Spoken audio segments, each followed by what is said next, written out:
This is news to me. Thanksgiving is now the sexiest holiday of the year. So forget about the turkey, the stuffings, the dressing, or the dessert. It's sex and getting horny. We're going to talk about this and more on this full-length edition of Depraved and Debaucherous. Welcome back to the show. It's King of Podcasts, thanking you and welcoming you to the program wherever you find the show. ddradio.live. ddradio.live. That's where you find this show each and every week, right here with yours truly. Let's get started on the show, and let's talk about Thanksgiving. We'll make it a whole long show tonight, but, it's one of those stories that just caught on to me and just popped in here, and it's a current event, so we might as well talk about it because Thanksgiving's a couple days away. Now, Inside Hook talks about this, and they say that there are lots of things about Thanksgiving that are objectively unsexy. And they say perhaps most significantly the holiday's core premise of stuffing yourself with food while being surrounded by family and in-laws. But the one thing they say is that the sexiness doesn't always have to do with sex. Thanksgiving is at a minimum a 4-day affair. If you're spending all that time eating and none of it having sex, you're doing it wrong. So horniness can assume many forms. It can be many things, some sexual, some otherwise. And shout out to Kayla Kibb, who wrote this story, because she always writes good stuff. Would recommend it. And so she talks about now, Thanksgiving does not generally align with traditional concepts or ideas of sexiness, but take a look around you. Many of our old bastions of sexiness are crumbling, from pushed-up Playboy bunnies to Victoria's Secret angels. Yeah, you know what? That's true. Look, don't get me wrong. I pass by on the mall the Victoria's Secret display, and I look at their store. It's obviously Victoria's Secret's made for every woman out there for the most part. So if a woman can't buy the lingerie, they can buy pink, and they want to show women of different, diversity, equity, inclusion, the whole nine, pick a color, pick a ethnicity, pick a size. Basically what it is. They want to say any woman can just fit in the clothes here. And that's the idea. But the angels part, yeah, it's done. And that's been, on the way out since the 2000s. We know that. So a new era of sexuality is now upon us. And it's about seeking and embracing horniness in the unexpected. And what better place than to start at the dinner table this Thanksgiving? Okay.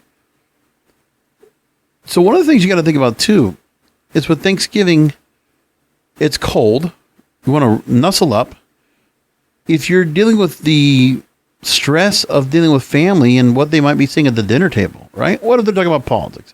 What if they're talking about something else? Or they're all sanctimonious, hypocritical, and they're all this kind of like, thumping around stuff, right? And if you're a couple and you got a room to yourself and it's not your house, you don't have to clean up after yourselves. Like, you have at it. That could be one thing. Also think about this. Thanksgiving at the end of November. If you have to think about it like this. I mean, how many babies do we have that are conceived and born after Labor Day? The conception would have to be right around Thanksgiving. Because we know that a lot of babies that come around at that time. Just a thought. Maybe there is something about this. The other part is, writer Dana Evans has famously christened the period between late spring and early summer the horny time. But if late spring, early summer is the horny time for singles, it stands to reason the seasonal opposite, late fall, early winter, is the horny time for monogamists. So it's cuffing season after all. We talk about that. Start around October when the leaves start changing, the weather gets a little bit cooler, especially in northern climates. It does happen over here too, where it doesn't feel like so much like summer anymore. And people will start trying to go and hook up with each other because they need to have somebody with them at the Thanksgiving table. So obviously, in that cuffing season, maybe there's some people that are getting hooked up, and they might actually want to go and screw around while they're together, right? By the time Thanksgiving rolls around, we're deep into cuffing season. And the holiday, because right now, the woman or the man, for cuffing season to work, they need to make sure that this lasts all the way to Valentine's Day. That's the plan. We've got 4 more months. So for many new couples, Thanksgiving is the first time you meet each other's families. It's kind of a trial run before you decide to bring them home for the upcoming major holidays and or commit to buying them a Christmas gift. Yeah, also, very much said, if you're in that honeymoon period and you have somebody, a loved one that you're introducing to the family, a good time is Thanksgiving. So who's part of the family? Who's joining the family? How are they going to react with the family at the traditional Thanksgiving table? Right? So, functioning as a useful litmus test for a relationship's ability to survive the holidays. Thanksgiving is a cozy event. Sweaters and turtlenecks are extremely sexy and very specific, unassuming way that perfectly embodies the modern spirit of horniness and the unexpected. Think about it. You think about the Olympic Village in the Winter Olympics, or you think like this, you think of like a cottage or whatever, like you go to a ski lodge, you go to the lobby, you see everybody sitting around the fireplace. Yeah. Something about all that, right? Then there's also the unassuming way that perfectly embodies the modern spirit of horniness is the fireplace and families, the perfect time to snap some coupley pictures in front of a fire and talk loudly about how adorable your little cousins are and pretend you aren't just pressuring your shit on the having kids. It's a season of what we might call emotional horn. And what it looks like the people who watch This Is Us and have Pinterest wedding boards, if Thanksgiving were a garment, it would be a turtleneck, and they are both the same kind of sexy. There's nothing, there's some stuff to go on with this. I don't think there's nothing wrong. I'll tell you, I think girls that wear sweaters and turtlenecks and all that, if they're fitting like nice and snug with a cute pair of jeans, that's cute, man. That is sexy to me. I'll tell you what. Casual. Because we're not looking for women that necessarily, I don't think there's so many guys that are necessarily looking for women to go and just be in dresses all the time. I think they like a girl that's cute in a pair of jeans and a shirt or a sweater, or a hoodie, whatever it might be.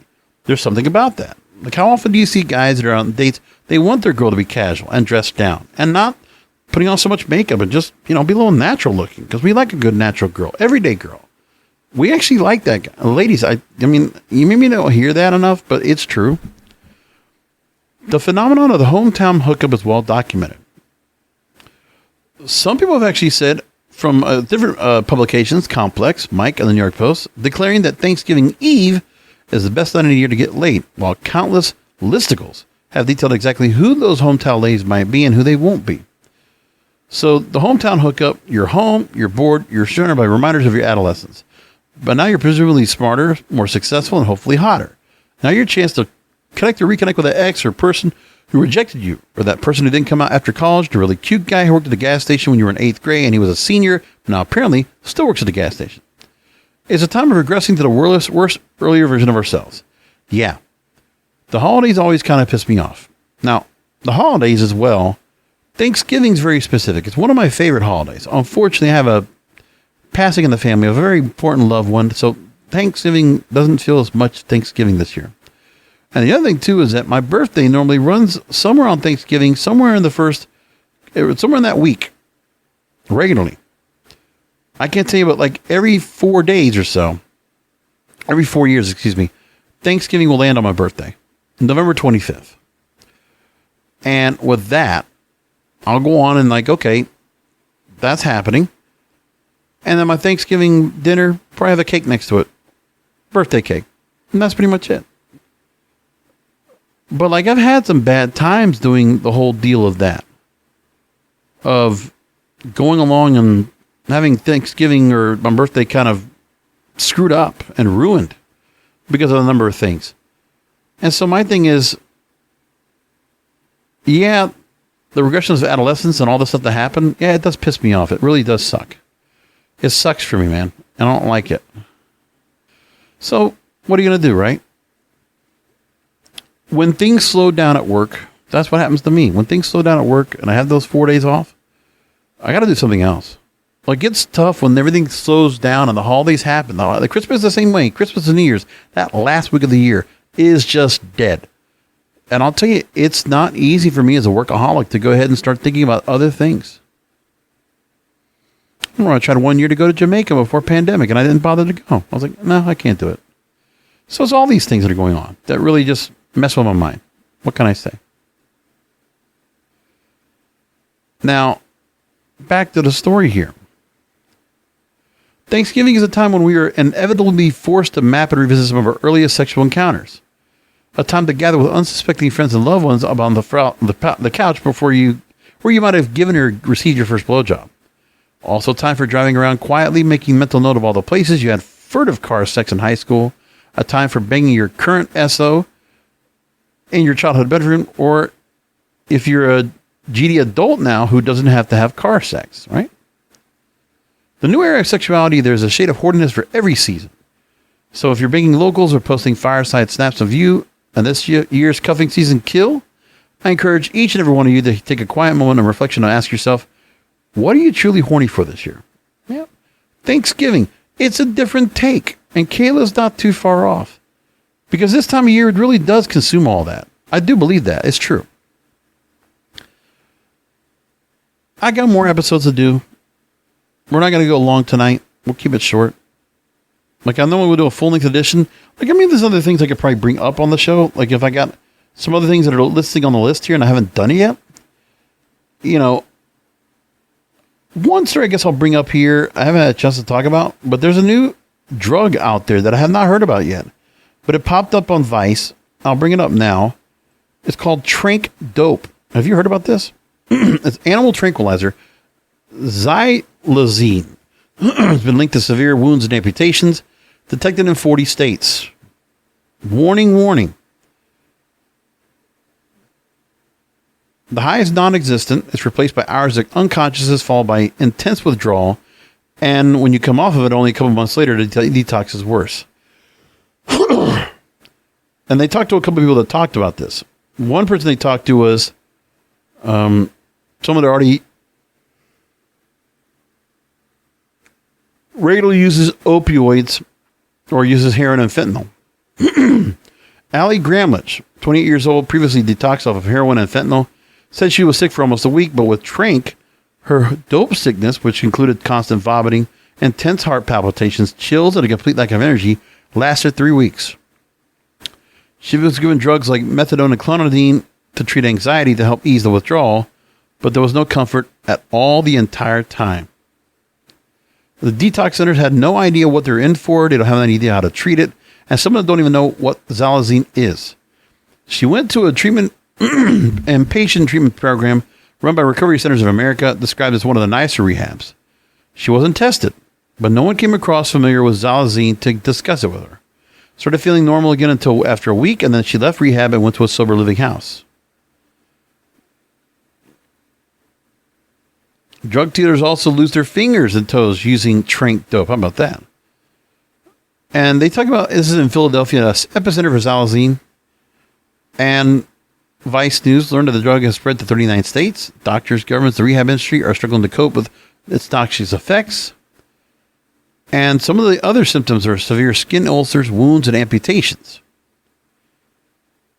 There's no quick turnaround test for xylazine in rehabs and hospitals. They won't find out. Neither will the people taking care of them. And there's no best practices for detoxing off of Tranq. Many who want to quit are fearful they won't have access to medication that will take the edge off the excruciating withdrawal. So Tranq just might mean never coming back ever. Please be careful of that. If you hear anybody talking about that, using an animal tranquilizer, my God, talk about depraved and debaucherous.